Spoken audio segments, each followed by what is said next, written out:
Allu Arjun Pooja Hegde combination hit పేర్. వీరిద్దరూ మరోసారి జోడీ కట్టబోతున్నారు.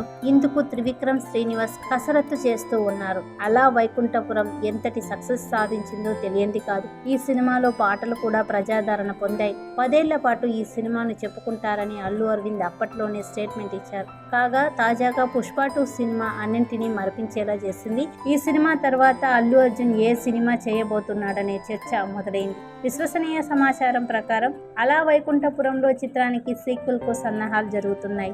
ఇందులోనూ అల్లు అర్జున్, పూజా హెగ్డే నటించనున్నారు. హారిక అండ్ హాసిని క్రియేషన్స్ పై సినిమా రూపొందుతుంది. ఇందుకు కథా చర్చలు కూడా మొదలయ్యాయి. ప్రీ ప్రొడక్షన్ పనులు పూర్తి చేసుకుని మార్చి 15వ తేదీన ఈ సినిమా ట్రాక్ ఎక్కుతోందని సమాచారం. అల్లు అర్జున్, త్రివిక్రమ్ కాంబోలో వచ్చిన సినిమాలు హిట్ అయిన సంగతి తెలిసిందే. ఈసారి పుష్ప 2 తర్వాత ఎలాంటి సినిమా చేయాలనే డైలమాలో అల్లు అర్జున్ ఉన్నట్లు తెలిసింది. ఆ మధ్య సంధ్యా థియేటర్ వ్యూతంతం తర్వాత జైలు నుంచి ఇంటికి వచ్చాక మొదటిగా అల్లు అర్జున్ ను కలిసింది త్రివిక్రమ్ శ్రీనివాస్. అప్పటికే వీరి కాంబినేషన్ లో ఉన్నట్లు వార్తలు వచ్చాయి.